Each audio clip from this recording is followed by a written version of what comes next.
Well, we have a very important live Friday broadcast lined up for you here today. We have Dr. Nick Begich joining us to break down what's happening with the ongoing Chernobyl-like events in the Fukushima region of Japan. The Associated Press is reporting that radiation has now reached the West Coast, where meteorologists predicted it would make landfall in Los Angeles.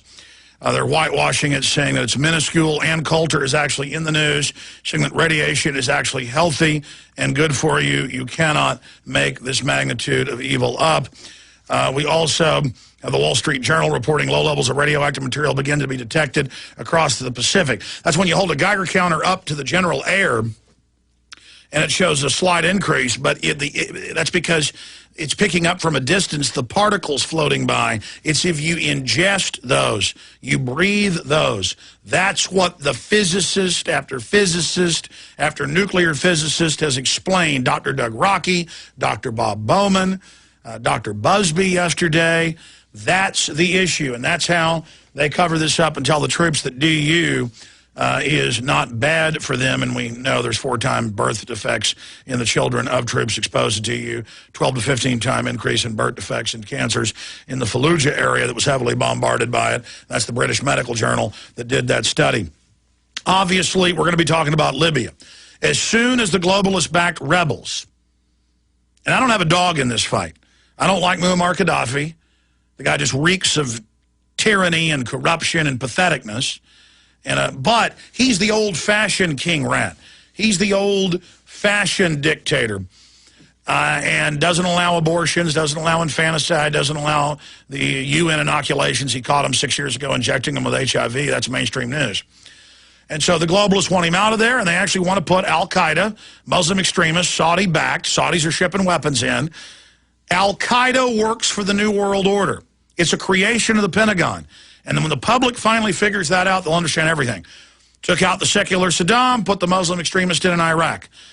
Taking out Hosni Mubarak, now putting the Muslim Brotherhood in with al-Baradi at the head of it in Egypt. This is a destabilization program that we reported 5 months ago with inside sources via Lindsey Williams. And you can't, no brag, just fact. You can't argue with the facts. So we have seen the incredibly extreme Orwellian behavior going on with the UN voting 10-0 with 5 abstentions yesterday to attack Libya. And they call it a no-fly zone, but then in the letter it says bombardment, and they've announced British, French, NATO, U.S. cruise missile ships, missile cruisers, preparing to bombard his, quote, emplacements, his military bases. And she said he may have targeted civilians. Well, these are rebels who are civilians, who are U.S.-backed. They've caught MI6, British SAS there. They admit they're pouring weapons in out of globalist-controlled Egypt. And it's a little dictator fighting against the globalist takeover of Libya.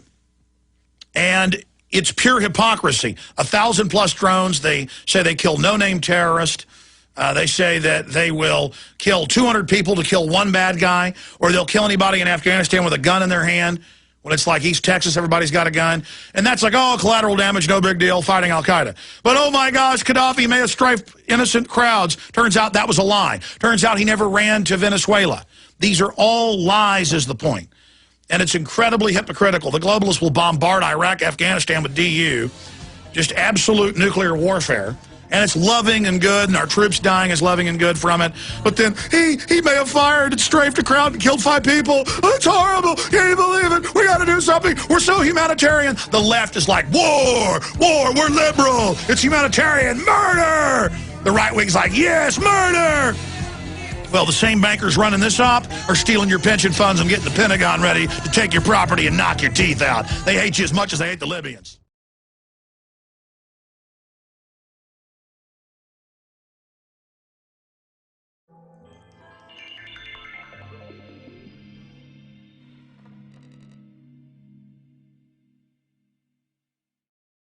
You're trying to visit Infowars.com the last few days. We're getting record traffic on top of previous records. Literally millions of people now visiting the sites per day, not per week. Infowars.com is basically down off and on. PrisonPlanet.com is the auxiliary attack cruiser in the InfoWar. It is there and it is up. We are trying to work around all of this, but we have big interactive websites. I get emails and get calls, and people say, sometimes the comments don't work for hours. Yeah, and in emergencies, we have to turn the comments off, and sometimes that allows the site to go back up. It's not a conspiracy that sometimes comments are turned off. The comments have been turned off and on the last week because I make the executive decision. They go, well, we can't keep it up if the comments are on. Turn them off. In fact, turn them both off. Turn them off on InfoWars and Prison Planet for now. It's key to get the sites up with the news about the radiation reaching the United States, with the attack on Libya in the offing right now, with all of the other insane economic news that we have here in front of us today. Continuing here, ladies and gentlemen, with some other huge news we're going to be going over after we cover the radiation, after we cover the latest developments where their mainstream news is now saying it may just completely go Chernobyl and they may give up all hope. We hope that that's not the case. We've also got the situation in Tripoli, Benghazi, there in Libya. Huge developments there. They now call no-fly zones. Means full-out bombardment and war in your face. It's humanitarian. Yes, of course it is. Continuing, New York Fed confirms intervention in currency markets. This has been a secret for decades with their manipulation. Now mainstream news. Also, London Telegraph freaking out. U.S. Treasury Tim Geithner shocked global markets by revealing that Washington is quite open to Chinese proposals for the gradual development of a global reserve currency run by the International Monetary Fund. That was out 2 years ago. There's fresh reports out today dealing with this whole situation.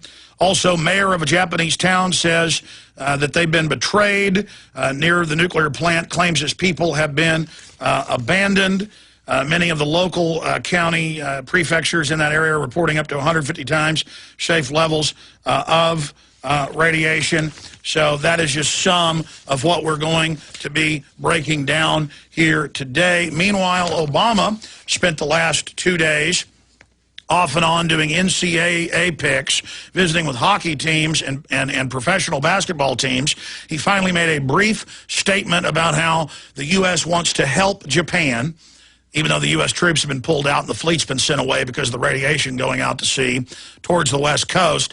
And he gave a brief statement finally last night, 6 days in. We're now 7 days in. Now remember, the low-level radiation, if you believe the UN and the Associated Press, and that's where they're getting their information, UN detectors.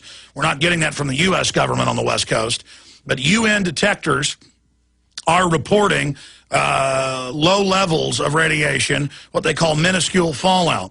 Now remember, as we've been saying for now 7 days, when the radiation gets here, it's only from the first leak on Friday. It takes on average 7 days to cross the Pacific, on average. And it has reached with a prediction of 7 days that meteorologists predicted last Saturday. And we, of course, put out one of the first big reports on that, picked up by Drudge Report on Saturday and Sunday. So the lower level leaks from the initial tsunami and earthquake and some of the off-gassing, that's what's now first reaching the United States. Then you have the explosion on Saturday at Fukushima 1, the devastating mega explosion of Fukushima 3 Mark 1 MOX reactor on Monday, other reactors Tuesday, Wednesday, Thursday blowing up and setting on fire and off-gassing. So we have all of that unfolding right now.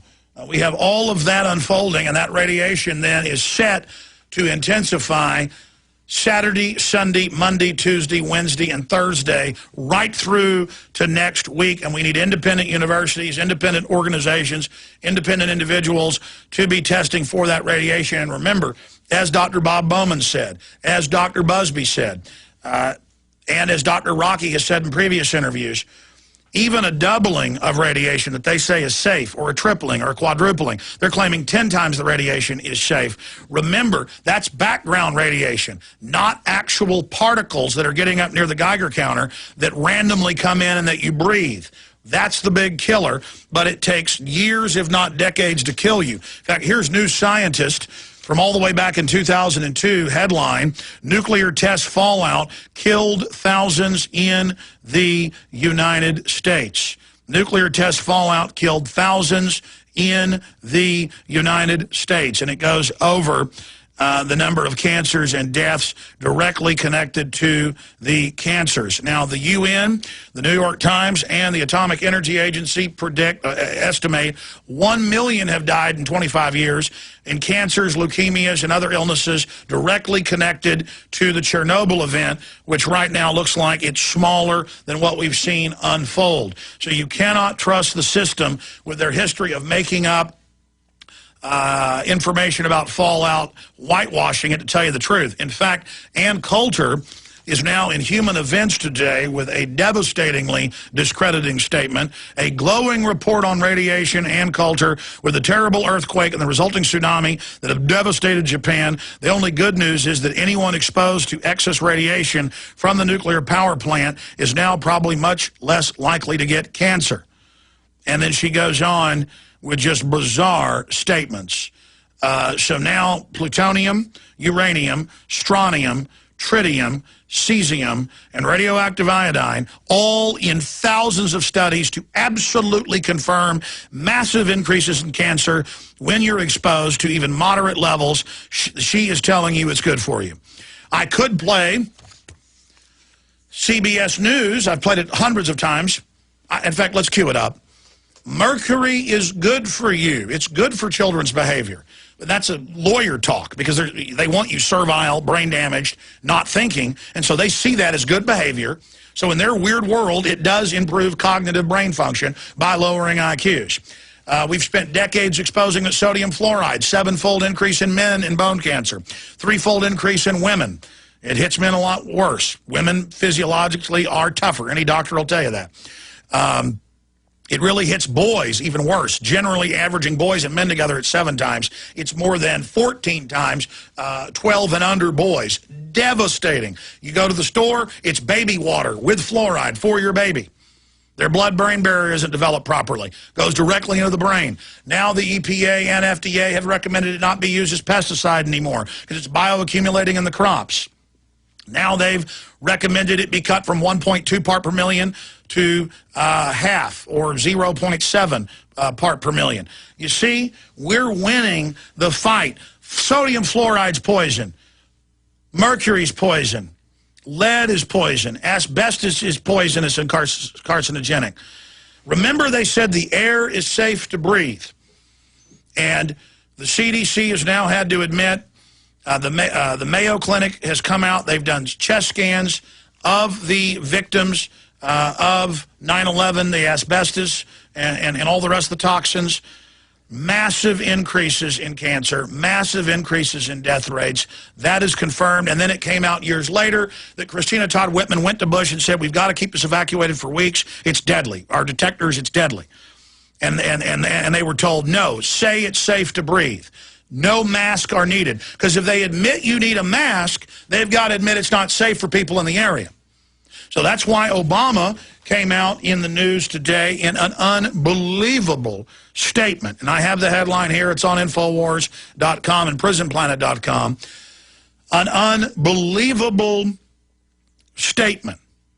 An off-the-charts statement saying that there's no need to prepare for nuclear fallout. Here are some of those headlines. AP, source, minuscule fallout reaches U.S., Southern California. Wall Street Journal, low levels of radioactive material begin to be detected across Pacific, including Hawaii. Airlines are coming in with radiation on board from Japan. Chernobyl situation may be last resort for Japan reactors. Reuters. Reduced pressure at Fukushima reactor indicates possible leakage from contained core. Mike Adams, Natural News. Obama tells Americans do not prepare for radioactive fallout. Just listen to your government as he prepares to leave the United States on a week-long trip, right as the radiation goes past. Isn't that just convenient? Isn't that special? He's giving one speech while he's there. The rest of it is a vacation. is a vacation for him after a week of NCAA babbling. Swedish government, radiation to cover entire northern hemisphere. Everyone to be affected. PrisonPlanet.com. Canada cover-up. Radioactive leak into Lake Ontario. High levels of radiation. They say, don't worry, it's not bad for you. Coulter says it's good for you. Japan nuclear disaster caps decades of faked reports. Bloomberg reporting on the cover-ups. Ongoing. Even though I hate Michael Bloomberg, he's a gun-grabbing globalist, his publications are among the best and most accurate. I guess because top business people demand real info. They just know the average slaves aren't reading it. Continuing, Japan radiation fears spark panic salt buying in China, believing the iodine will protect them. And to a certain extent from the pharmacists and doctors we've talked to, they say it helps a little, but it doesn't fully protect the thyroid from the radiation. It helps a little. So that's going crazy there. Morton Salt has recently taken potassium iodine out of their salt. Japan passengers cargo screened for radiation, AP. But when they come into Dallas, Chicago, San Francisco, and they pick up radiation with their luggage, they don't take it away from them, which they should, and get rid of it. They say, go on, take it on out to your kids at home. We'll be back. Stay with us with Libya. Monday through Friday from 11 a.m. to 2 p.m. Central Standard Time, ladies and gentlemen. We are live. I'll be back this Sunday live, 4 to 6 p.m. Central Standard Time as well. And we've got 4 new radio stations, big ones. One, the #1 talk station, 100,000 watt FM in Minneapolis, St. Paul, picking up the Sunday show. Very excited about that. A lot of stations we need to be thanking on air, a lot of liners for stations I know I'm supposed to cut in the last week, and I haven't, including for XM, because we have been absolutely hammered with this radio active situation that is unfolding. And again, the first radiation from just the leaks on Friday has reached the West Coast. We're going to be breaking all of that news down in detail with a leading radiation expert who has been featured by CNN, Fox, the New York Times, you name it. We're going to be talking to Shane Connor coming up. He's the biggest supplier to the military of Geiger counters and other systems. He's going to be breaking down what he's seeing from here in Texas coming up in the next segment. Visit Infowars.com and PrisonPlanet.com. When you're on the site, you can also tune in 24 hours a day to my daily radio broadcast. There's also a free iPhone app to listen to the syndicated radio show when and where you want. But right now, and Dr. Nick Begich is joining us, Bob Chapman is joining us. Right now, I want to shift gears into the Libya situation as the rebels began to be routed. The openly funded by the Saudi Arabians, Al-Qaeda. That's Qaddafi's actually telling the truth on that. He's not a good guy, but compared to them, he's the lesser of two evils. And when they thought they could defeat him with just the ground forces and the weapons pouring in from globalist-controlled Egypt and Saudi Arabia, they were acting like they weren't involved in it. The minute he began to take all the cities back, the rebels only have 3 cities left. He's taken back scores of towns and cities from them. And the minute he started to roll into Benghazi was when they passed a no-fly resolution, which Ron Paul's pointed out is unconstitutional. It's an act of war. It violates the UN Charter. We have all that detailed at Infowars.com and PrisonPlanet.com. And they're trying to put an even more radical, extreme group of people in there. Remember, Qaddafi 6 years ago made a deal with the West, but they want the trillions and trillions of dollars of oil, the most oil-rich country in Africa, and a guy who's given leadership to Africa outside of globalist control. He's spoken out against the vaccines, sterilizing people that they've caught being filled with HIV as well. He is a real socialist, a horrible, corrupt kingpin, but he actually serves out goodies and to the public. He's developed and modernized Libya, and in the no-fly, double-speak, double-think Orwellville, they state, including bombardments. And they've announced the French, the British, NATO, U.S. missile cruiser ships with cruise missiles are preparing. They said as early as this morning, but last time I checked, the bombardment hadn't begun. to begin attacking Muammar Gaddafi's military bases and emplacements. And the media is hyping 25 dead in bombardment of Qaddafi forces. So that is just some of the news and information. So you've got these rebels that they're calling protesters, attacking military bases, killing military, killing police. Whether you're for them or against them, the point is they're a military operation. And when Qaddafi targets them, the media lies and says he's targeted civilians. Turned out that wasn't true 3 weeks ago. Turns out a month ago he didn't flee, as the British Foreign Ministry said, to Venezuela. Turned out he hadn't stepped down. They keep saying he fled. Then no, he stepped down. No, he's running to Zimbabwe to bolster the forces. And so as soon as he was about to go into the last big city they held, and a few other little towns in the east, the media comes out and the UN comes out and says, 10-0, we're voting for no-fly to help humanitarian population. And they will bomb their water treatment plants in their humanitarian effort. They always do in Serbia, Iraq, you name it. They will bomb the government buildings. They will bomb the military bases. They will bomb all the airfields, both military and civilian. They will bomb the country end to end as they're gearing up to do. But as of this minute, they have not attacked because Muammar Gaddafi, the slimy, slick dictator of 40 years, is a survivor. And he's a military man. And he's certainly not stupid. And he said, okay, I love the ceasefire. Now your Western-backed forces cannot attack me. And he's engaged in a ceasefire. He says, great, I want a ceasefire. You attacked me. You're bringing weapons in from the east, out of Egypt that borders them to the east, out of Saudi Arabia. This is al-Qaeda attacking me, which is actually true. That's al-Qaeda means CIA brigade in the CIA database. That's been out since the 80s. And so now there's some jockeying. I believe they're going to go ahead and still start bombing him. The UN has signaled that. So now a whole new war on top of all the other bedlam.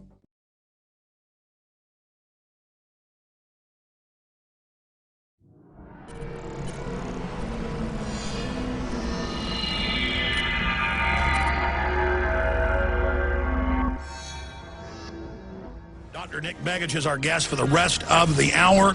Then our weekly visit with Bob Chapman on what's happening in Libya and the announcement of a no-fly zone, which means aerial bombardments of Qaddafi's emplacements. Another war. What's the larger issue here? Why is this happening now? Also, New York Fed confirms intervention in currency markets, Associated Press. It's all coming up today. Here's the latest. Reports of harmless radiation reaching California are a whitewash.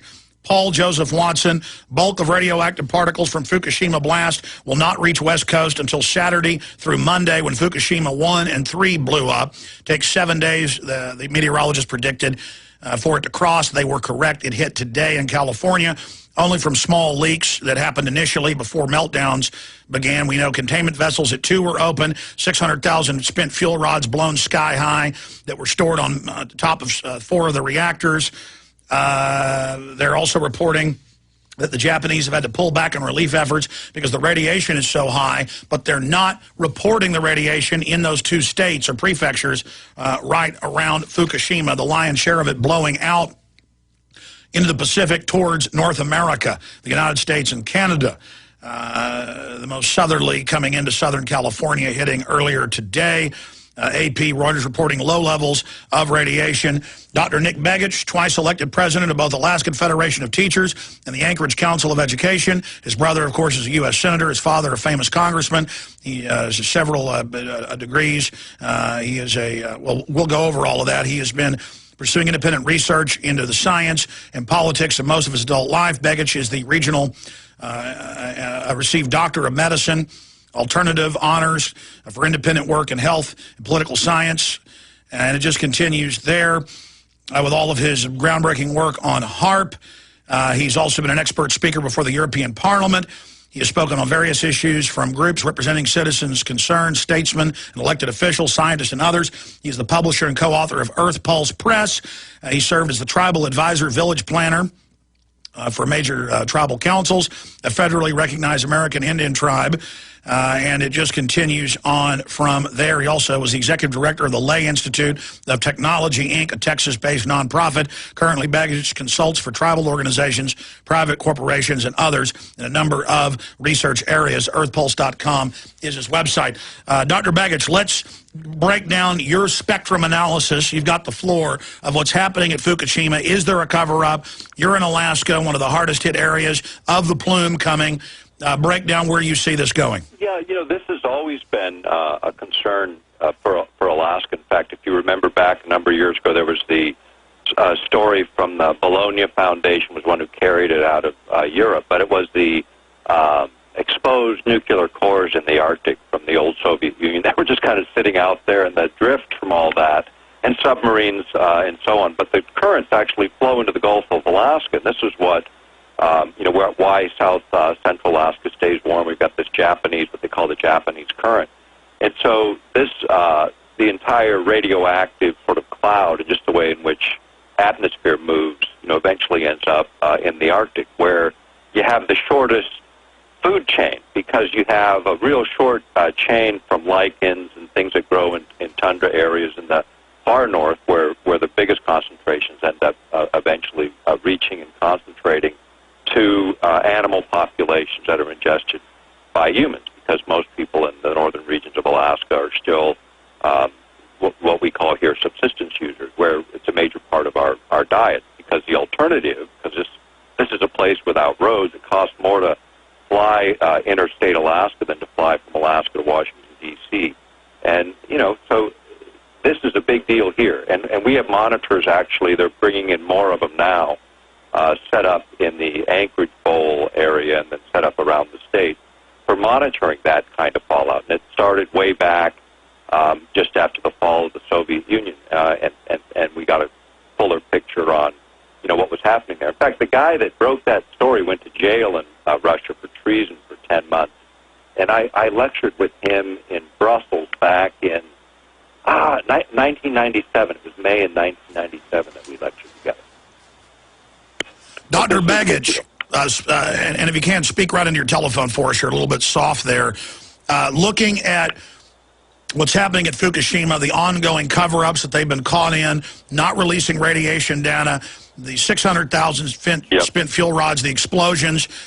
Give us your expert analysis on what you think may be happening. Well, it's obviously melting down, and what we're witnessing is I think going to prove to be worse than anything that we saw in 3 Mile Island, and maybe approaching as bad as what we saw in the Ukraine a number of years ago. And that was responsible. They when they really went in after the fact and started looking at the toxicology and the downwinders, the incidence of cancers and all of that. And now you've got a fairly good demographic. In fact, there was an excellent person on this issue, Rosalie Bertel, who was and is considered one of the world's experts on radiological victims. And this is the big thing. It's substantially changed within that region, and then of course over time all of that gets defined. And right now, I think it's sort of keeping the lid on it because of just how much real damage. I mean, a lot of people died in the immediate event of a tsunami, but the follow-on event of radioactive fallout will probably kill more than the 10,000 they're estimating dead there. By the way, Dr. Begich, the United Nations, the New York Times, the Atomic Energy Agency estimate 1 million deaths in the last 25 years directly connected to Chernobyl. We're going to play on screen for PrisonPlanet.tv viewers a government map of what Chernobyl did in 10 days. It blew all over Europe, and for 6 months, school children were only fed frozen food flown in from outside of Europe. I don't expect to see our government, if more radiation comes this way, warning people not to eat the fish in Alaska, warning people not to drink milk. I mean, if it's any indication what's happened in Dallas at DFW and what's happened in O'Hare in Chicago, the planes came in with radiation inside the cabins, their clothes, their bags, the people, and they just let them go on through. They didn't take it. They didn't put it in a nuclear dump. So it shows, and Ann Coulter's in the news today, headline, a glowing report on radiation, saying we should be thankful that this is healthy and good for us. I think the bottom line is I think people should, again, sort of look out there. I mean, right now you can't get them because they're sort of out of stock, but simple radiation detectors that pick up the background radiation. I had one for many years when I traveled, and it was, and you could kind of just measure in rads the background radiation count, and a few observations. Firstly, it does vary from place to place, and I was this would have been the middle 90s, and in traveling around Europe and kind of thinking, where's the downwinders? And there is a difference. There's a substantial a difference from place to place back in those days. But then the other observation that I made that I wasn't really aware of, most people aren't, is as you go on the ground, background radiation, you'll get a count of around 20 rads, and it's pretty, that's considered pretty reasonable. In some places, even less, 10 rads. But as you go up in elevation, you get on an airplane and you start measuring your rads. When you get up to 30,000 feet, you're running about 700.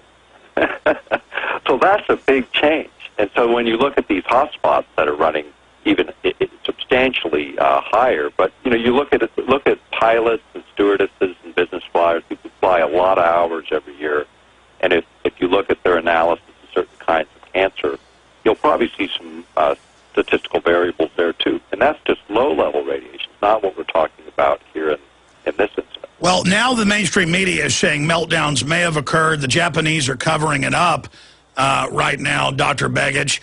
But if we do have meltdown at one or more of those, and it's blowing right across the Pacific, this is a big issue. But our media predominantly is still playing it down. Why do you think that is? Well, because, obviously the kind of panic, and at the same time, the media, I think, is slow to really gather the data and bring it forward, just the way media runs these days. And there's a lot of interest in what the economic gains are in a couple $100 billion worth of reconstruction. So you don't want to be shut out of an area, and I think at the same time they don't want to create panic for the markets. And you already saw enough fluctuation in markets. But here's something to consider in terms of what we're really learning is not just what this event did, but I've driven the coast of California, and Southern California, right along north of San Diego, is a great nuclear plant, sitting on the coast.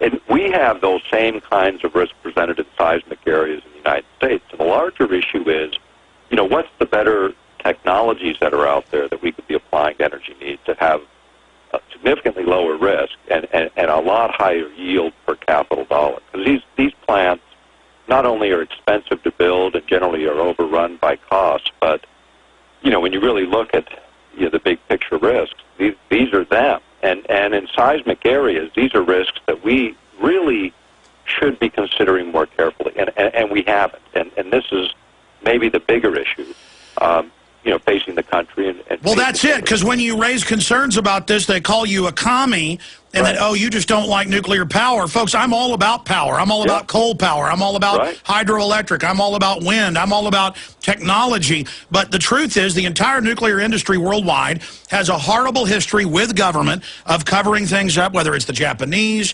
whether it's the Russians, the U.S. All of them have a horrible history. And I am, quite frankly, sick of it. Stay there. I want to come back and talk about where you see this going, Dr. Begich. Then we're going to open the phones up for anybody that wants to comment on this, or Libya, or the economy.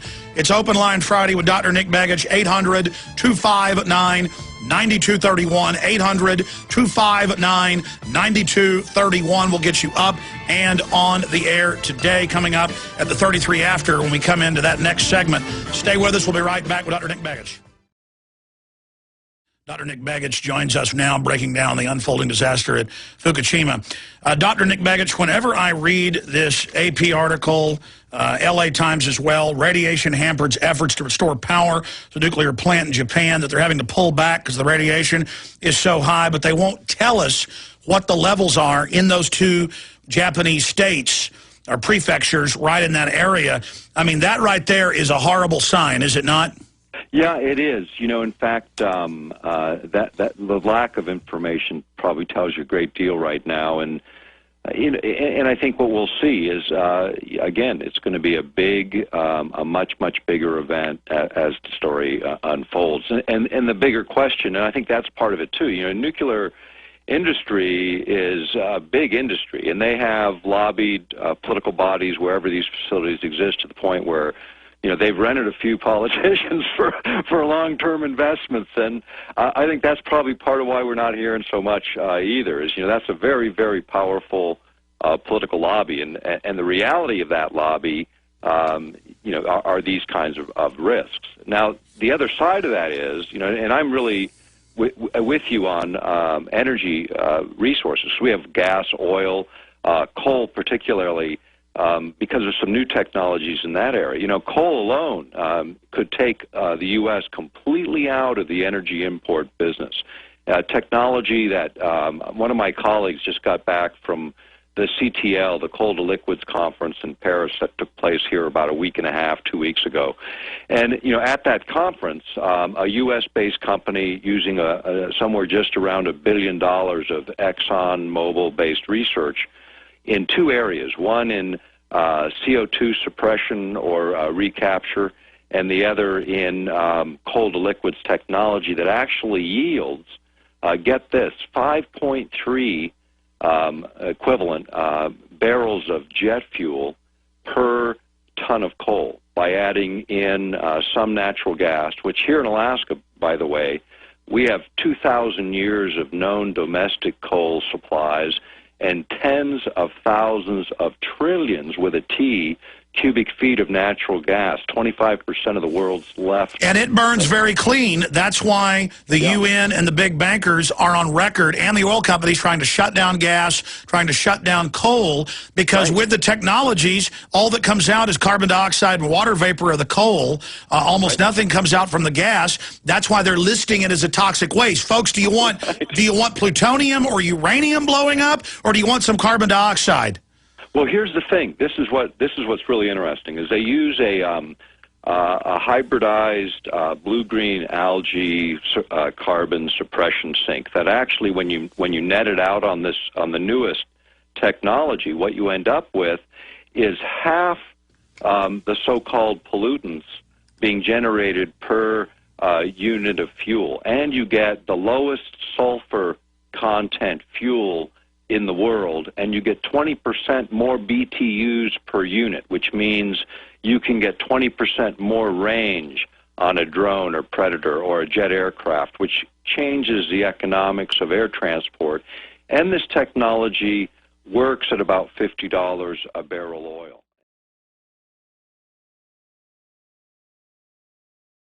And so and the excess here, now this is another bonus, is because it produces a large amount of heat in this catalytic process, because it's not a coal to gas to liquid. This is a coal with a chemical catalyst and temperature, and then you end up with 200 to 400 megawatts of excess electric power beyond what you need to run the facility. So it really produces a net, you can actually have a net negative, in other words, be consuming based on the design of these plants, so that you don't produce any emissions and you actually net some out. I mean, but really, Doctor, as you know, in our history, carbon dioxide has been 14 times just recently higher than it is now. Many scientists believe the Earth is actually carbon dioxide starved. I don't think carbon dioxide being released is bad. Well, and here's the thing about all of it. If you look at the carbon cycle over the planet and over its history, as you say, it has varied dramatically. And, so has conditions on the planet varied over time, and that had very little, in fact, nothing to do with what man contributes to the process. But even if you buy into all the arguments, the fact of the matter is, even those guys have to accept coal as a viable alternative to what we're doing now. I've looked at everything.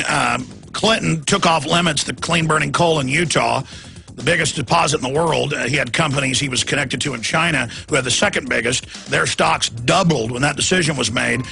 You don't even need the scrubbers with that clean-burning coal to the levels they have it.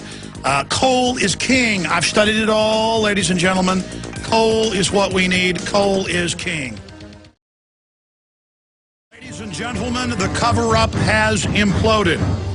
The director of the plant broke down and began to cry at a press conference and basically said they can no longer deceive the public, that the levels are deadly and can kill people. It is mainly blowing out to sea. Here's the devastating news. Japanese, U.S., Chinese, and South Korean meteorologists, among some of the best in the world, are giving a near certain chance with the meteorology that the winds will shift from straight east, due east, towards the United States Saturday and Sunday, directly towards Tokyo, in what is becoming obvious is a massive multi-Chernobyl level meltdown. The Mail Online, it's all over Japanese news. I'm getting chills right now, ladies and gentlemen. 37 million people in Tokyo, 150 miles south. Heavy winds and rain, which then dumps it on the public, headed Saturday and Sunday. The winds are still east, but believed to shift in the meteorology reports towards Tokyo. That's on Infowars.com, and Drudge Report has the article up as well. The moment the nuclear plant chief wept as Japanese finally admit the radiation leak is serious enough to kill people, and they've known this since Reactor 1 blew up Saturday. That radiation set to hit the United States in the next 48 hours. Then, 24 hours after that, I just got chills again.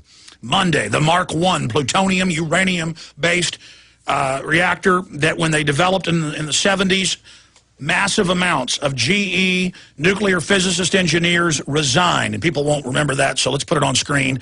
General Electric scientists resigned over Mark I design. Not to mention the 640-plus thousand fuel rods, hundreds of thousands of which were stored on top the buildings that blew sky high. I'm getting chills right now. Dr. Begich, he has broken down the boss of the company. We'll put it on screen, showing him cry. Behind the devastating Japanese nuclear reactor today, broke down in tears as his country finally acknowledged the radiation spewing from the overheating reactors, that's called meltdown, and fuel rods was enough to kill some citizens. And we got calls from people that have friends in Japan that just got out of Japan saying folks are vomiting, red-faced, with radiation sickness. Japan's Nuclear and Industrial Safety Agency admitted that the disaster was a level 5. They're saying that's the equivalent of 3 Mile Island, but experts, even in L.A. Times, are saying that's a joke. It's worse than Chernobyl, a 7, which is classified as a crisis causing several radiation deaths by the UN International Atomic Energy. Officials said the rating was raised after they realized the full extent of the radiation leaking from the plant.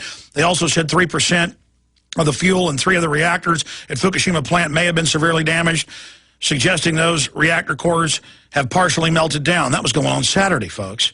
After Tokyo Electric Power Company Managing Director Eiko Komari cried as he left a conference to brief journalists on the situation at Fukushima. A senior Japanese minister also admitted that the country was overwhelmed by the scale of the tsunami and the nuclear crisis. He said officials should have admitted earlier how serious the radiation leaks were. Chief Cabinet Secretary then added, the unprecedented scale of the earthquake, the tsunami that struck Japan, frankly speaking, were on many things that happened that have not anticipated under our disaster management. Really, tsunamis don't come with earthquakes. They don't cause them. The earthquakes don't cause them. The Chief Cabinet Secretary added, in hindsight, we could have moved a little quicker in assessing the situation. They were too busy covering it up and coordinating the information and providing it faster. Nuclear experts have been saying for days that Japan was underplaying the severity of the crisis. Going back to Dr. Nick Begich. Begich, what do you make of this? You know, it's just what we were saying before the story broke. You know, it was a meltdown. It is on a much larger scale, and it's going to continue to unfold that way. Now, the other part of this is, and I think we've done it before. We've had the conversation before, but we really need to look again at sort of where we cited these things and how much risk they presently present. Because, you know, when you think about the United States and our vulnerabilities through the same kinds of natural disasters, both in the Midwestern states because of the fault system there. Now, it's been a few hundred years since that one's broken loose, but the last... It's so powerful, the Mississippi changed course. Right, it went the other direction, and you know, they could feel it all the way to Washington D.C. You know, I mean, the thing about this, you know, there's another seismic area in New York, goes right through New York City. Doctor, there's a giant fault line and 3 extinct volcanoes in Austin, and they actually built a huge experimental reactor on top the fault line in North Austin. Right. Now, and you look at Southern California and a number of facilities. So when we start to really look at the risks, I mean, those are legitimate risks and risks that we also face in the United States. And we know why it happened. I want you to comment on this, and we're going to calls. When you get a huge $100 billion, $300 billion in the aggregate $1 trillion industry, they've got the lobbyists. Common sense people don't. They want to build these things.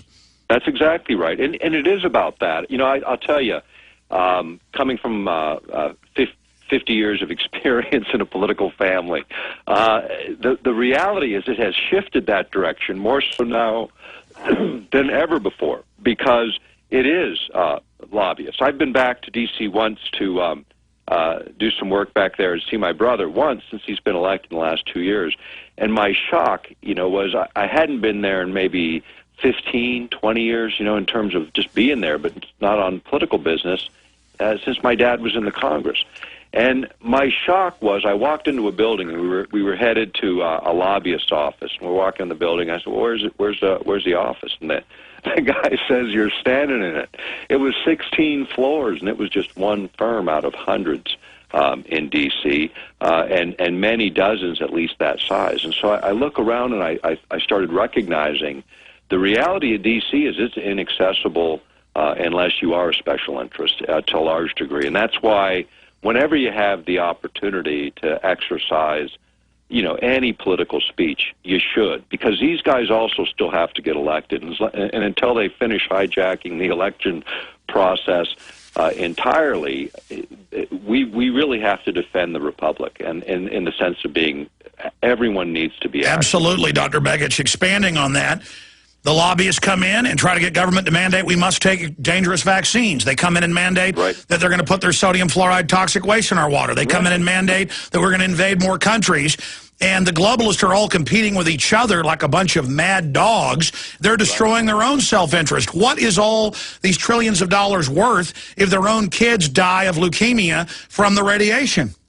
Well, again, if you look at it, there's a lot of reckless thinking and a lot of not thinking. People are motivated by all different things, and people's ability to assert on full knowledge is pretty limited. And greed and human nature in a lot of cases overrides good judgment more often than we'd like to believe. And corporations, that's how they keep score. I mean, it's the bottom line. It doesn't have anything to do with national interests. These are multinational corporations. And so they look at the world as just a big marketplace with 7 billion people that might be consumers on some level. And when you look at the world and what's being developed in the world, America's been abandoned on the basis that it's only 300 million people.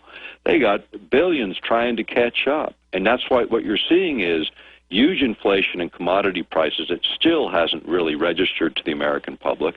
You see the downstream effects of bad judgment on technology deployment and lying to the public when they get caught early in the game. I'm thinking about the tobacco industry in terms of what they hid. You have no clue what the collusion between the Atomic Energy Commission and everything that's come from it, and in terms of what the industry has built is huge. And so consequently, always again, it's public health is at risk because of some corporate interests that were able to stretch the politician and the regulation. And that's fundamentally why you're seeing rebellion. It's just a different form of corruption. What's going on in the Middle East is rebellion against corruption. Well, what's the difference? We just institutionalized our corruption. Now we call a bribe a campaign contribution. Well, what's the difference when it buys influence, outcomes, and access that you and I as private citizens can't get? That's a problem, and that is the root of the problem, quite frankly, is that equation, because it takes the republic, it takes this democracy away from us in that sense, and the representation aspect of how our democratic republic is set up is hijacked by soulless entities called corporations that have no political boundaries. That is a problem. They're driving too much political process in the process, and these are the kinds of outcomes when disaster hits. Oh, we didn't plan for this. Of course you didn't, because you ignored the obvious, and then lobbied your way through the regulation and the controversy. Dr. Begich, I'm ready to go to phone calls. We're, again, very honored to have your expertise here looking at the wider issue. But before we go to calls in just about a minute or two, break down how, from studying government, your dad being a powerful congressman, your brother being a U.S. senator, you being a governmental leader in Alaska, studying how government operates. The Japanese, 7 days in, admit it's all been a cover-up. It's much worse than they said. The meltdowns are going on at multiple reactors. That was going on admittedly Monday, but now they admit people are dying, that it is killing people. How do you expect, from studying Chernobyl, that put out high levels of radiation 3,000 miles away, of when the radiation intensifies in the next few days, how they're going to try to cover this up, and how do we counter that? Well, there are independent people with access to rad detectors, and what would be really useful, we used to carry one, and we sold a bunch of them around the country, and if there's anyone that has one, right now they're back ordering them like 2-3 weeks with the supplier we used to work with. But these instruments exist in universities, exist all around, and I would say that's one of the things that citizens can do is start monitoring with reliable equipment the background radiation and start reporting it into a central location so it can be mapped and charted and kept track of. And there's no one doing that independently. It would be an excellent thing to put together. Well, Doctor, I did deep research, and I want your take on this, and we got to go to calls. I did deep research on the 6 months to a year after Chernobyl. In Italy, in Germany, in France, they would not let the school children drink milk from Europe. Right. They flew in frozen produce and meat and fish because they said, look, we can't, we're doing spot checks. Everything's got radiation in it. Even though it's moderate to low, when you get multiple exposures, it can bioaccumulate, as you said, in the food chain to high in humans. We know the effects of radiation are many times worse for fast-growing cells in young humans, but all other growing mammals and animals, insects, you name it. I don't see our government doing what Europe did. They'll just say, eat the food. Right. I mean, think about the whole story when the terrorism story about a dirty bomb. Well, we just witnessed a dirty bomb, and Mother Nature just ignited it, and people weren't ready for it. But that's, in fact, what we have here on a much bigger scale than anything contemplated that a terrorist could have pulled off. So, if you want to put things in perspective, remember all the stories and government line on terrorists and dirty bombs you carry in a suitcase. Well, this suitcase was the size of a couple of buildings, I mean, you look at 4 big buildings sitting there in some stage of meltdown. And by the way, Fox continues last night and today to show stock footage of Fukushima before anything was damaged and say, look, here's the plant. Total subliminal, well, really overt, but people aren't conscious, so it's subliminal that everything's okay. Very deceptive by them. Last question. I promise we're going to Ryan, Tony, Will, Jennifer, and Mike, but I've got to ask you this.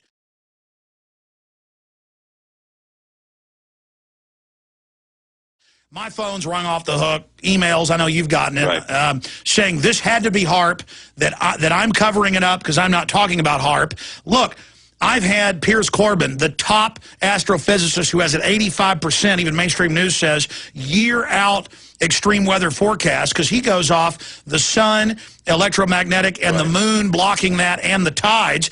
He says that the moon, we had the closest moon in 18 years, they call it the giant moon, pulling the magma, not just the tides, with a huge solar flare that hit 6 hours before this massive earthquake. He's saying, no doubt, that that's what did it. That's Mother Nature's HAARP. Yeah, actually, that's those are, in fact, really good observations, and you can add into the resonance effect of the planets when they line up on the other side of the sun, which is also happening right now, and will continue for the next few weeks, this sort of orientation. And I think the odds are, here's something to think about, the odds are we're going to see some more of this in other places on the Ring of Fire. And the most vulnerable places where the plates are locked are the northwestern portion of the United States, where you have a huge fault zone, that presents just the same kind of risk as what we've seen in other places. But along the whole Pacific Rim, I would suspect we'll see a couple other major quakes even within the next few weeks. And and just based on what we're seeing. By the way, sir, this is not hokey. Even ABC News 2 weeks before said a lot of astrophysicists were predicting mega quakes. The truth is, the UN and others love to say the sun has no effect on climate, which is like, saying water has no effect on fish. The truth is, real scientists know it's the moon and the sun that are the chief drivers. Right, and you're talking about, I mean, think about, we have 22-foot tidal height differences here in my part of the world. That's pretty extreme when you think about how much the Earth and how much material is being moved. I mean, those solar cycles and gravitational cycles, the word lunatic comes from lunar because of that lunar cycle that people recognized long ago. Well, think about 90% water in the brain and 70% in the body.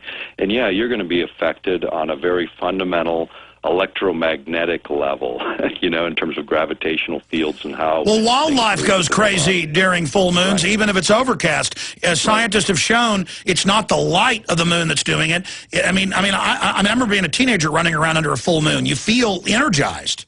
Right. Now, the HAARP issue, now that's important to recognize, because HAARP was designed to do things that nature does, but do it using the instrument on the ground. The difference is you would get a very coherent kind of signal, something that would be taking advantage of certain resonance effects and then allowing the natural magnetic field lines. Amplification.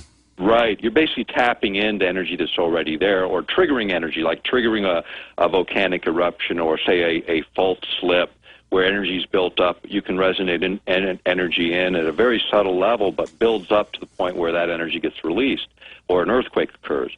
And this is the thing that happens every time there's a major earthquake. I don't care whether it's Haiti, Japan, the tsunami that hit Thailand and Indonesia. All of them, we have people hit us all the time and say, it's HAARP, it's HAARP. Well, there's no independent monitoring, which is the first problem. That I'm aware of that can affirm that by defining which signals are responsible for those events. All right, Dr. Begich, this is really important information, but we've got to go to calls. I want to keep you 5 minutes into the next hour with us. We can at least get to these calls, but finish your point.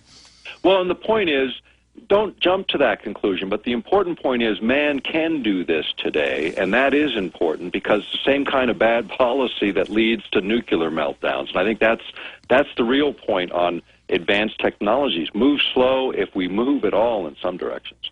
Because this could trigger something. They don't fully control what they're doing. Could cause an even bigger cataclysm. Ryan in Seattle, thank you for holding her on the air with Dr. Nick Begich. Hey, thanks, guys. I really appreciate both your guys' work. Speaking of Fox, you mentioned Fox earlier, Alex, and, I'm upset with them anyways, but, they totally, Shepard Smith really made me mad the other day. I heard him call people dumb. Don't be dumb and go get, potassium iodide. It's just these mind tricks. They don't want you to learn to be self-sufficient. It's bad to ever respond to a threat. Right, exactly. It's like, I just want to reach through the TV and slap them. Every time I watch Fox, they show Fukushima video of it undamaged and do not tell people that it's months old. Exactly. And about HAARP, I guess it is a possibility for them to do that, and then in the midst of it, the UN passes a deal to no-fly zone over Libya. It all seems like it would go together, but I truly believe it appears. Yeah, but here's the deal. Look at the ancients, all the earthquakes and cataclysms they had, and it wasn't HAARP then. We are living on floating islands of rock on top of molten lava. I appreciate your call. Correct, Dr. Begich? That is true. In fact, this whole the old models for geology were that it moved slowly and gradually over millions of years, and certain processes do indeed do that. But others are very quick, sudden, and cataclysmic, as we just saw. And this is not even the biggest ones the planet has seen. That they can look at the record along coastlines and look at where there were tidal waves and where these events occurred over hundreds and even thousands of years. And we have not seen anything compared to what the Earth is possible. Well, that's like till Shoemaker-Levy hit Saturn. They believed it was every million years or so that a big asteroid hit. Now they admit it could be every 10,000. Just off of now what they've watched in the solar system, there's stuff slamming into planets continually. Let's go ahead and talk to Tony in Michigan. You're on the air, Tony. Hi, guys. Thanks for the opportunity to talk to you. I'm calling about an anomaly, a possible anomaly I noticed in the first explosion at the #1 plant there in Fukushima. But, Alex, I want your staff to go back to Obama's press conference last Friday, I believe, early in the afternoon, where he briefly mentioned Japan and then went into something about gas prices. There's a soundbite in there you got to get for your film. No, he barely talks about it. It's insane. Well, he actually said in his press conference that the American people are in a trance. Quoted him. He said that when the gas prices a few years ago went up above $4, the American people got upset. I'm paraphrasing now because I don't have the transcript. He said, but then they slipped right back into their trance. And that's a soundbite that needs to be. Well, they know with television that people medically, this is a fact, are in a trance who watch a lot of TV, not just when they're watching it. But guys, try to go to YouTube and type in Obama's statement on Japan from last Friday, because I do remember that. Where was he when he gave that speech? I'm not sure where he was, but it was early in the afternoon, and right after he mentioned Japan, he started talking about gas prices. Yeah, search Obama's statement on Japan, March 11th, and then we can find that video. Or you can type Obama comments on gas prices, and on YouTube, type it in to search in the last week. It has selections for searching, and we'll find that.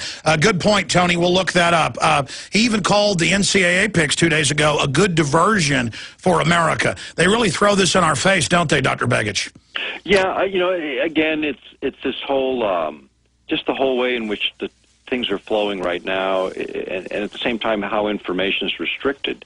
These are the big concerns I've got. I mean, the fact that we can't see in the open media a clear, really independent media. They're all just sort of weighing the press releases and giving what I call the neutered news. And it's news without any form or any deep research, and it's a talking head on the television and reporting. I consider what you do and what I do is reporting the news. Trying to find the facts and get them in front of the public in a way that we can at least have the knowledge to start reacting to in a different way than being herded along. Absolutely. Doctor, I've got to interrupt again and got to let Tony go. We just got Dom from Japan calling us from Japan. Dom, you're on the air with Dr. Begich. Go ahead. Oh, hello. Actually, my question is for you, Alex. I'm living in Chiba, Japan. Do you know where that is? No, sir. Tell us what area. That's 133 miles south of Sendai and Fukushima. Yeah, the winds are going to change. They now admit it's deadly levels of radiation.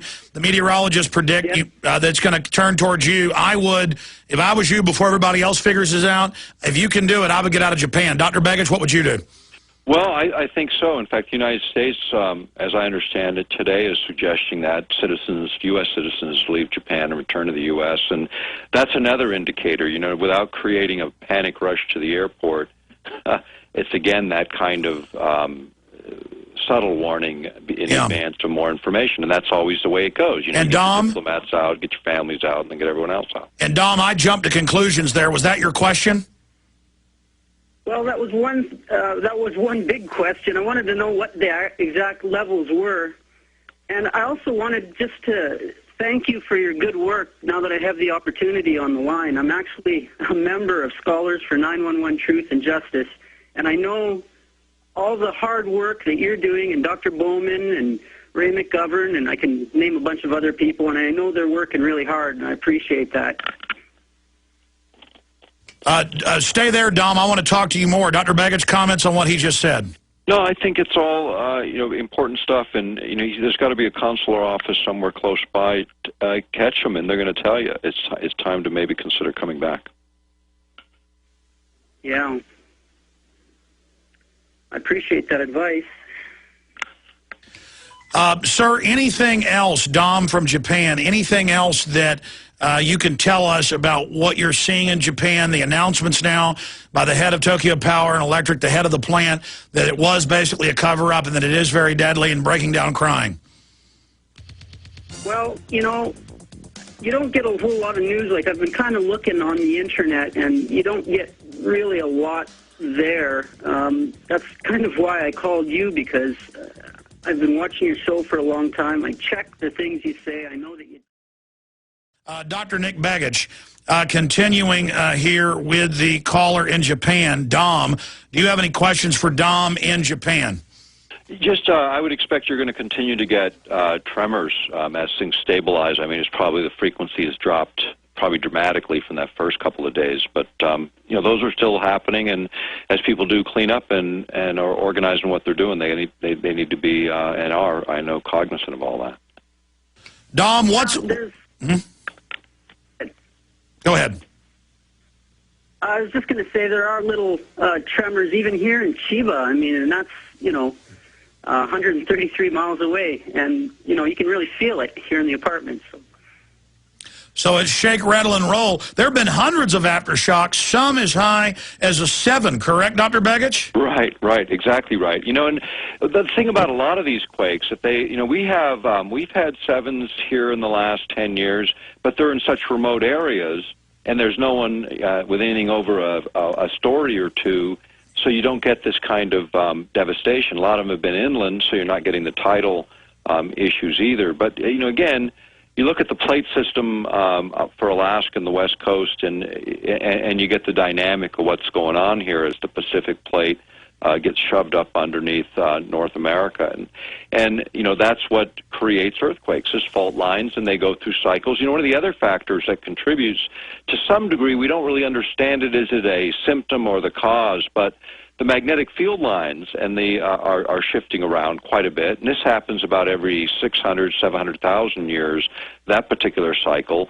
And at this time, it's actually accelerating. The magnetic North Pole is actually moving towards the former Soviet Union, now Russia, at an accelerating rate, you know, since they've been monitoring this activity. But all those things indicate a whole lot happening within the Earth at a particular juncture in time, and we're in the middle of it. We're going to see a lot more of this. You know, back in the 90s, we were predicting increases in climate and weather issues, not so much because of technology, but because of what was happening in the normal cycles. And our concern was man's technology now is that proverbial straw on the camel's back that throws things even further out of their equilibrium, and it's already happening. We don't need to be doing that. We need to be learning, but we don't need to be doing it that way. Okay, ladies and gentlemen, the great IT team has stabilized Infowars.com for now. We're going to let Dr. Nick Begich go. It's been a feverish interview covering a lot of different subjects as we banter back and forth, integrating the information. Dr. Nick Begich, thank you so much for joining us, and continue your wonderful work. What's the best website for folks to visit? Well, check out earthpulse.com, EARTHPULSE, earthpulse.com, and we're linked, of course, to your site in terms of our products and support Alex's work. I mean, that's the way you do it. Yeah, God bless you. We do provide all of your books and videos. They're amazing. Thank you, Dr. Nick Begich.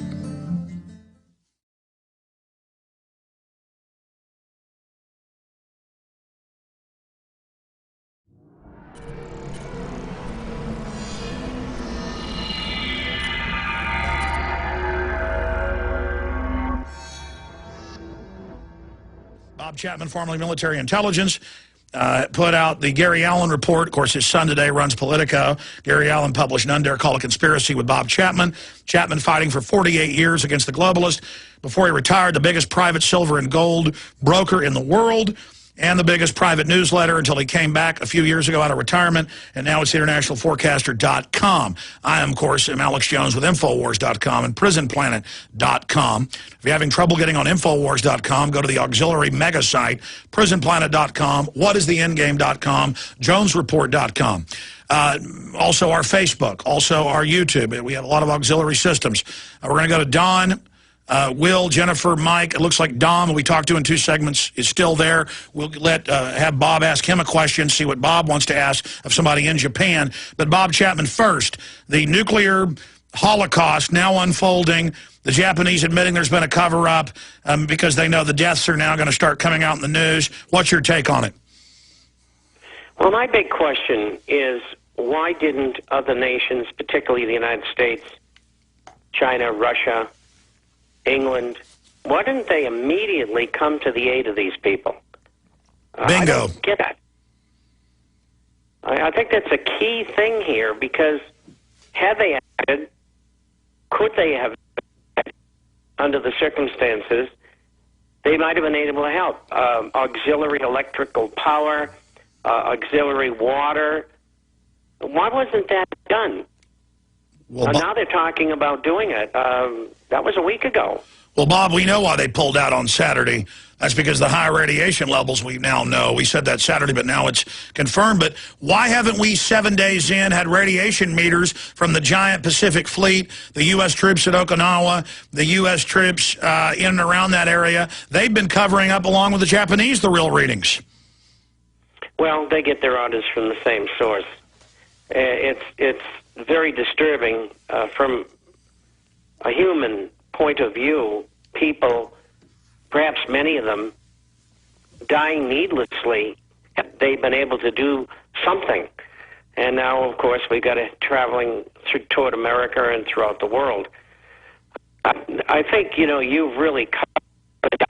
Bob, listen, I'm going to have to put you on hold. Will you call us right back? I know you're in the Southern Hemisphere. Lucky dog you. But reconnect with us. We've got a very bad connection with Bob Chapman. I really want to get his take on all of this. But Bob Chapman will reconnect with Genesis so we can continue to break down what's happening. And yes, we've been almost 100% accurate in our forecasting of what's unfolded, because we've studied past globalist playbooks and past meltdowns. And I am unhappy, very displeased that I've been correct. I wish I was wrong. You see, I live in Texas, and it's scheduled to get here as well, because the plume's going more southerly than what forecasters at first thought, and will cross into where I live, and I have children I love. And the media will cover it up, and it will increase cancer risk for my family. And the globalists know it'll happen a decade, 20, 30 years down the road, and so that's okay. Plausible deniability. We will go to your phone calls. Dom, anything you want to comment on the cover-up now unraveling from Japan? Well, it's just kind of scary. I mean, I live here. That's about all I want to say about that. I might have to actually think about maybe moving back. I don't know. I'll have to talk to some more people, I guess, see what they're doing. It's too bad. I like it here. I've been living here for like 9, 10 years, Are you there, Ellis? Yeah, yes, sir. They were popping in my ear telling me Bob was back. I mean, it's crazy here. I am, ready or not. Was that a question at the end, Dom? No, not a question, just a comment. If you have time, I wouldn't mind just talking one little thing about 911, if it's okay. You might want to talk about and tell your listeners about the map of Bin Laden's mountain fortress that you probably remember the Meet the Press program with Donald Rumsfeld, and they held up this big map and said there isn't just one of those, there's a whole bunch of those caves. And you actually, if you go online, you can actually No, it's ridiculous. It was this giant 10-story underground Cobra Commander fantasy base completely made up. Yeah, and I'm sure you've seen the documentary The Power of Nightmares. Yes, BBC. And they've found not even little caves in Tora Bora. I mean, it's just... No, it's like, here's the super guy that did it. He's got giant underground bases bigger than NORAD, and give up all your rights or he'll suck your children's blood out with a straw. Bob Chapman, I want to go back to the points you were making before your phone broke up, but do you have any questions for Dom in Japan? No, I've had a few reports from people who live there, who are subscribers, and they were preliminary.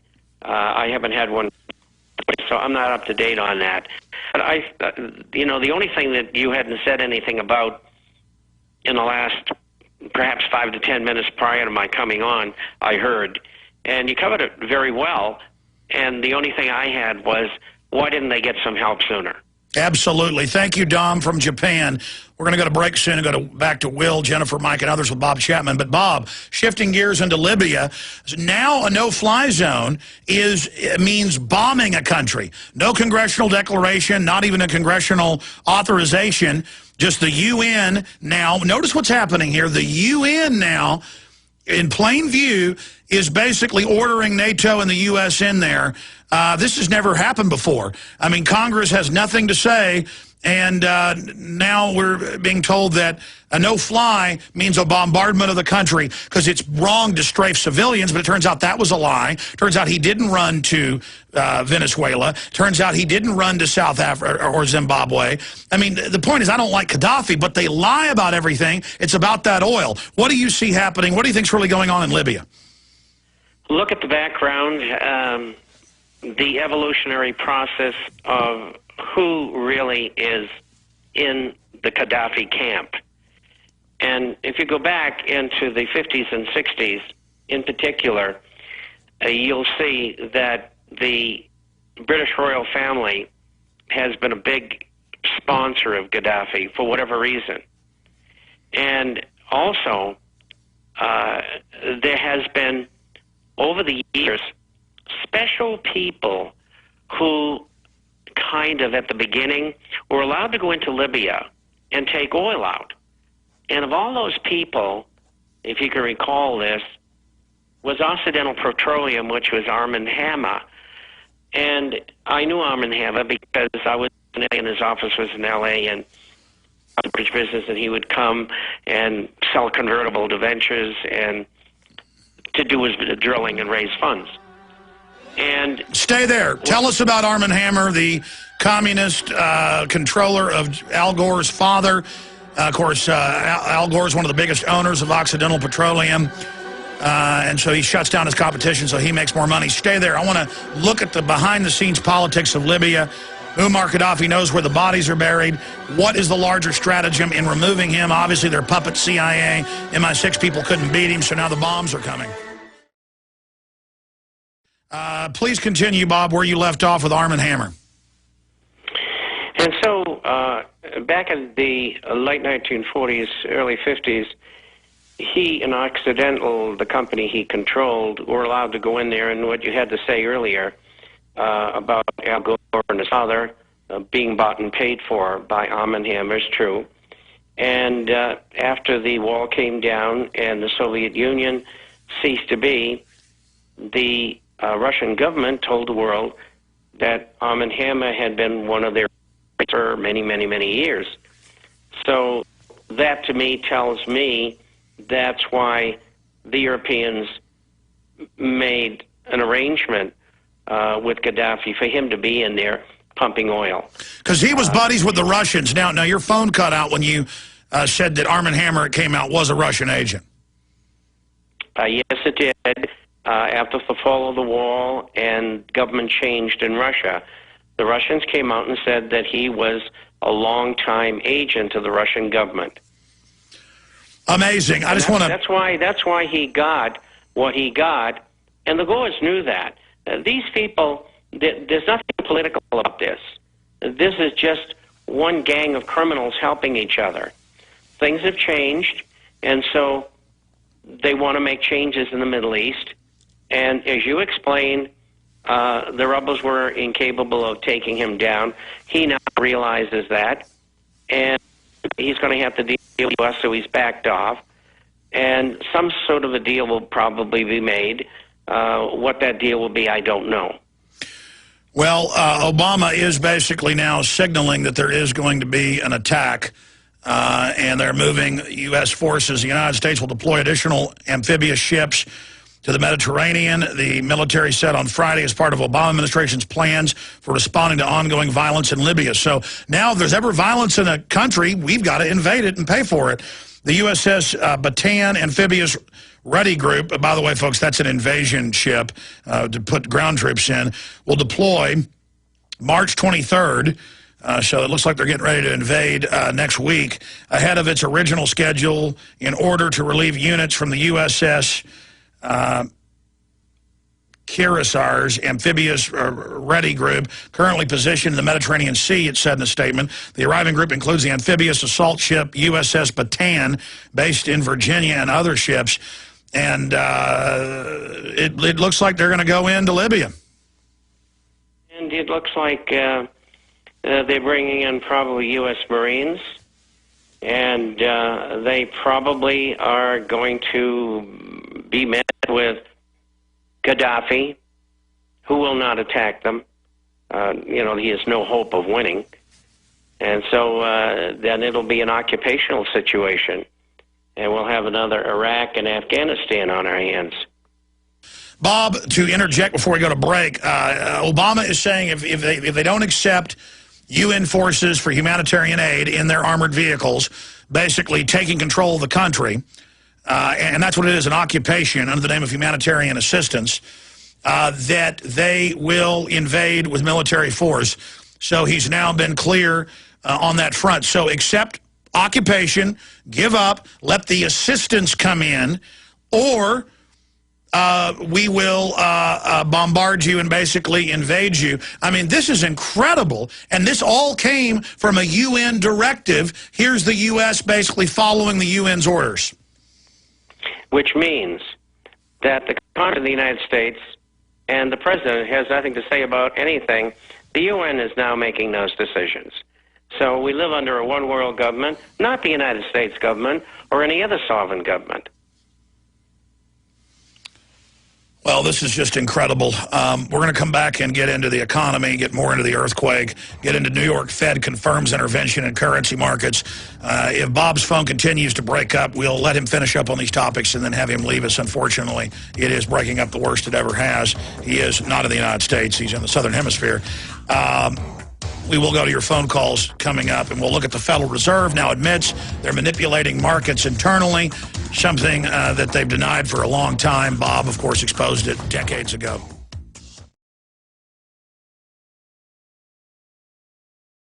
Obviously, we'll be back live this Sunday, 4 to 6 p.m. And if the radiation starts intensifying as more of the fallout approaches the United States, you look for notes at Infowars.com and PrisonPlanet.com. I may do some internet, video, audio streams just at Infowars.com and PrisonPlanet.com over the weekend. Stations that want to pick those up, it won't be on the satellite, but you'll be able to pick up the audio stream or reports that we do for our affiliates out there. Continued here with the news. Libya's Qaddafi is under threat from allied military forces. Libya's Muammar Gaddafi is now under threat from a growing force of advanced Western aircraft and missiles intended to reverse the balance of power in the North African conflict. So this is a direct overthrow. Nothing to do with humanitarian issues. The globalists could care less. They rather dictators that they control and power. The North Atlantic Treaty Organization members, Britain, France, Denmark, Spain, and Canada, along with the U.S., have pledged plans and planes to a mission over Libya, according to government statements and press reports, and they're moving amphibious invasion ships in. And Qatar said it would participate in the plan. The U.S. is deploying the Tornado, a BAE Systems Eurofighter Typhoon jets. French Foreign Minister Alain Juppé commented on military action, told reporters in Paris, "We are ready, but I can't provide a precise timetable." So this is really another war. Reuters reporting U.S. heads towards risky Libya engagement. The United States moved towards potentially deep and risky engagement in Libya's bloody political crisis. Friday, vowing to remove defiant leader Muammar Gaddafi and halt violence against embattled rebels. We don't know what the final outcome will be. The first and overwhelmingly urgent action is to end the violence. Oh, they care so much about that. Remember, they've lied about him going to Venezuela. They lied about him fleeing to Zimbabwe. They lied about him strafing people. That was later confirmed. He strafed rebels. I'm not saying that's good. I don't like Gaddafi. The point is it's all hypocritical lies we're being given. Bob Chapman, Libya's declared a ceasefire, saying, okay, rebels, don't shoot at us, we won't shoot at you. And then Obama's come out and said, it doesn't matter now. You accept a, quote, peaceful takeover and invasion on humanitarian grounds, or we're going to blow the daylights out of you. Bob Chapman. And that's exactly what's going on. And I think they, as I said several weeks ago, the people who started all this going, the CIA, MI6, and the Mossad, I think they made a big mistake. They made some of the changes they wanted, but they've had to use violence in Libya and also in Bahrain to a great extent. I saw movies yesterday of military people shooting civilians out of hand. I mean, I've never seen anything like that before. I mean, just murder, assassination. Yeah, Saudi Arabia is shooting people. Bahrain is shooting people. But when they do, it's loving and good and caring. Okay. Well, I think this is going to continue, and not in a way that they like. And they're going to have more problems along the way. And people who are investors throughout the world now think that things are going to get better in Japan as well as the Middle East. And that certainly isn't the case. Bob. And you... No, go ahead. Yes? No, your phone's just breaking up. Clinton says UN resolution on Libya, only one step. And they're saying we are going to be not responsive or impressed by words. We would have to see actions on the ground, and that is not yet at all clear, Clinton said to reporters at a meeting with Ireland's deputy prime minister. We will continue to work with our partners in the international community to press Qaddafi to leave and to support the legitimate aspirations of the Libyan people, she said. So what this says is when rebels that are openly financed by the West try to overthrow countries, if they're not successful, the NATO/U.S. forces are going to invade. That will spur other rebel groups to start new wars. Is this not a global destabilization program, and why? And now that you mention it, the answer is yes. Why? To divert attention away from a financial system that's collapsing. And the only way it can be kept afloat is by quantitative easing, stimulus from governments. And it's not just the United States, it's a number of nations, particularly Europe and England. And if they stop that assistance, the whole thing's going to collapse. So they want to take that out of the news. And I explained this several weeks ago when this started, that I thought it was a disinformation move along with other things in the Middle East. And now, of course, Japan's popped up. But you would think that people in the markets would not be buyers, they'd be sellers. Yes, there was some selling. The Dow went down about 500 points, but it's going right back up again. All right, Bob. Because obviously they've got information that we don't have. Bob, you're here every Friday with us in the last hour, but your phone, again, we've tried 3 times, is so bad today, and we're going to end this interview in a moment, but I wanted to finish up with one of the issues that you've been writing about for close to 50 years, and that is the private Federal Reserve manipulating the currency market, something they've always denied. But now here's the AP today. New York Fed confirms intervention in currency markets. They're doing more than that. The stock market, as you know, with the plunge protection team. The New York Federal Reserve confirmed that it intervened in currency markets today for the first time in more than a decade. The disclosure came a day after the group of 7 major industrial nations pledged in a statement to join in a coordinated effort to weaken the Japanese yen. The yen has surged in the past week to post-war record levels following the Japanese earthquake and tsunami. We also see an acceleration of the Fed monetizing debt. We also see some of the biggest brokerage firms in the world saying they're no longer going to buy dollars or T-bills. Briefly, tell us what this signifies and where you see gold and silver going. Well, first of all, we have the Japanese, prior to the end of the month, evening up their books, and that causes the yen to go higher as they sell foreign securities or of some kind or foreign currencies to bring the money home for their balance sheets. And this has happened at the worst possible time. There are a number of people are in the yen carry trade. I can't go into that because we don't have time and it's too intricate. But what it means is the people who have borrowed yen to go out and buy other things with the yen converted into, say, dollars or pounds or whatever, they're getting their heads handed to them. And that's one of the reasons they want to stabilize it. Who is they? Usually the banks, hedge funds, etc. They're very highly leveraged, and that's one of the ways they do it. So that's why the G7 really did what they did. To say the people who had been speculating and using the yen as the basis to do that. What's going to happen to gold and silver? Over and over again, Alex, these chartists and waivers and cyclists have been telling us for 5 years that the markets in gold and silver are going to correct from here to there, et cetera, et cetera. And it never happens. What's happened is all of these things coming together, especially with the Federal Reserve, are going to create much more inflation. We saw the numbers that came out yesterday. Devastating. We'll be 14% easy by the end of the year in inflation, and they know that. And that's why gold and silver are getting an extra push upward, because they react in a positive manner to currencies being degraded, the dollar in this case, among others. So what's going to happen is gold and silver are going to move strongly upward, which is an opposition to what 96% of newsletter writers are saying, because they're using charts, etc., to make their decisions. And you can't do that because the government is rigging the market through the plunge protection team, and the working group on financial markets. And what this shows is that it's a rigged casino. Folks, theinternationalforecaster.com, you can call 800-686-2237 and get a free complimentary copy of it, or when you buy one gold franc, you get a $159 yearly free subscription with it.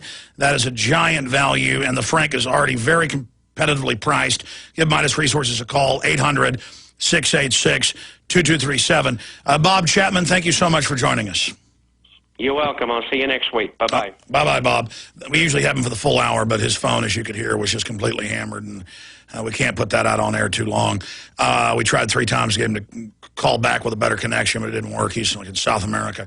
Let's go ahead and go to your phone calls. Will, Jennifer, Sean, Mike, I'm going to get to you, but first, David in Japan. Sir, how are you holding up there? Well, things are going okay. Well, to be honest, when I listened to your Sunday show and looking at the other information as well, myself and my wife decided to leave where we were. We were in Kansai, but we went to Okinawa, which is the southernmost island. But just seeing the news, there's some more information that hasn't really come out in the Western media that I wanted to mention. Particularly on Monday in the news, it was reported that the Prime Minister Khan was overheard arguing with this actually came out on the television. He was overheard arguing with the Tokyo Electric Company persons, and at first the Tokyo Electric employees were going to completely abandon the plant and not take any action whatsoever because of the radioactivity levels. And then Khan was heard shouting at them, saying, "We could lose Western Japan if you don't do something." And Eastern Japan. He said, "We could lose Eastern Japan if you don't." Well, that's do what my anything." dad said. I mean, there are many areas of Ukraine that are uninhabitable. This could take a large area of northeastern Japan and make it uninhabitable. And if they completely melt down, it could completely radiate Tokyo with 37 million people. And now the head of the plant has broken down and cried and admitted basically a cover-up and said it is highly radioactive enough to kill people, and broke down crying. How are the Japanese responding to that? Well, you see, it's the way it's been covered in the media here. It's difficult to understand because the awareness of nuclear energy and the how dangerous it is probably higher abroad. In Japan, in the media here, they're giving out a lot of technical information, but I think most of the ordinary people really don't understand the implications of what they're being told.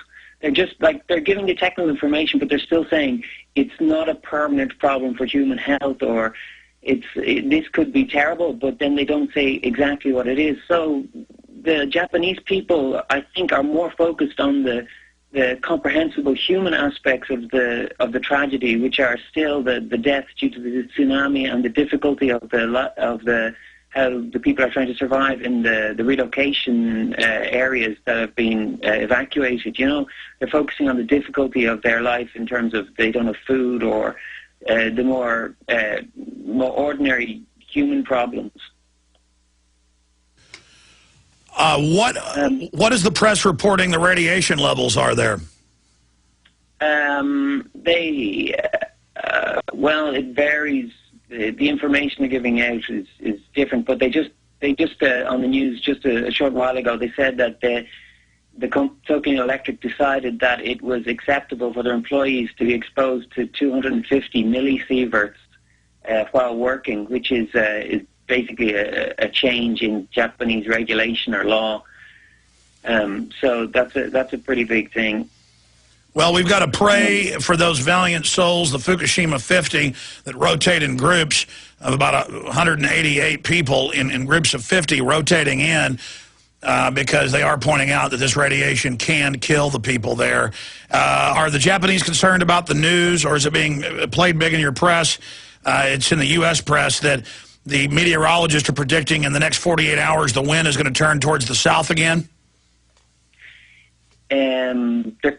They mentioned it briefly, but they haven't really mentioned the implications of what that means. Yeah. People are there. I mean, I think there's a bit of a rift in society and how people are reacting, because I look on the internet and young people who are more news savvy are like sending messages to each other on the message board saying, "I've already run away. I'm in Western Japan. I've gone to this prefecture and stuff."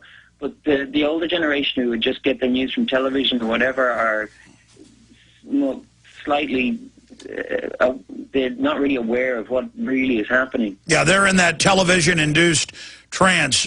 David, anything else you'd like to add from Japan? Well, just on some of the larger trends that were happening before this disaster happened. This disaster, I think, is it's completely changed Japan's future and the path they're on. Because this is my own observation, but in the Japanese media before this disaster, there was a lot of media pointing towards like a new national fervor. There was television dramas. Yeah, new optimism was back, and you're saying after the decade-long recession, you're saying this may knock that on the head.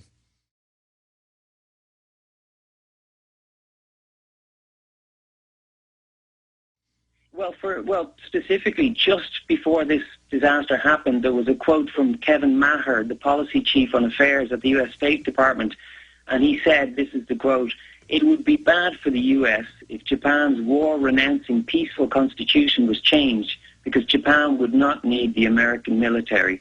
And then he went on. That's right. They were getting a little more militaristic because of China and North Korea. Are you saying that this is suspicious?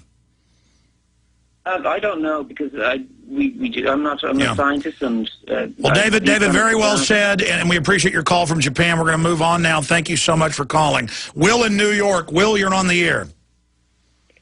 Hey, Alex. I got a question I really want to ask you, but first I just want to point out a couple small things. For anyone on the East Coast who knows that 9/11 was an inside job, tomorrow in Washington, D.C., there's going to be an anti-war protest. So I suggest that people, if they can make it down, head down there and talk about the truth. Okay. And also, Shoemaker-Levy hit Jupiter. I just wanted to point that out. All right, Jupiter, Saturn, whatever. The big comet that hit the gas giant. I'm live here on air. I say a lot of stuff wrong, sometimes getting it backwards. But the point is, the Earth gets hit by more big objects than what they previously thought on a more frequent basis. I hear it. No, I just want, whatever.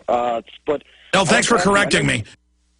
I wanted to ask you. I know you say you don't like to get into the alien stuff, but how do you feel about what Jim Marrs said about the reason for invading Iraq? He thinks is to get at these ancient tablets that have to do with Well, we know that was an added goodie to rob the antiquities. I appreciate your call. I just don't get into things I can't prove one way or the other. Aliens and things are really not my purview. I mean, I can't get folks to admit that radiation's bad for them. Ann Coulter's saying it's good for you today. I mean, I'm not joking, folks. So my point is that now they can study Jupiter, Saturn, other planets, and they know that more meteors and comets hit planets on a more frequent basis than they thought. And we'll look up Shoemaker-Levy a little bit later. But the point is, I get live on air and talk for 3-4 hours a day. Sometimes I get things wrong. But thank you for correcting me. All right, I'm going to try to jam in Jennifer, Sean, Mike, Daniel in Australia on the other side. We'll go a little bit into overdrive in the next hour. Have a key announcement as well, dealing with potassium iodine on the other side. We're going a little bit into overdrive into the 4th hour so I can get to Daniel, Jennifer, Sean, Mike, and Fred. One program note, I began looking for potassium iodine, the medical type, for my crew, for my extended family, because the stuff I had was the regular tablets and was expired. Though I consulted with some physicians, they said it should still probably be good. And I found a place in Texas I'd known about for 12 years and interviewed, a place that calibrates for the government, the Geiger counters and the rest of it, who had a limited supply. We bought everything they had left. I don't think it'll probably be there in 4 or 5 hours. It's selling that fast. The main shopping cart is basically down. People are trying to order on it, and some of that's going through. You need to go to our Yahoo backup cart that's linked in the article up on Infowars.com. You want to go to our old shopping cart, and in the article at Infowars.com, where the title Infowars has obtained some of the only potassium iodine left in the country. We've added a link there to the Yahoo cart, or at the top of Infowars.com where it says shopping. It'll say new cart, and it'll say classic cart. Click on the classic cart if you want to be able to get it, but it might be gone in an hour or two. And I wish there was more. We've also gotten some radiation detectors, but I could only afford to get 100 of them. And so those are available and selling out quickly, the nuke detectors.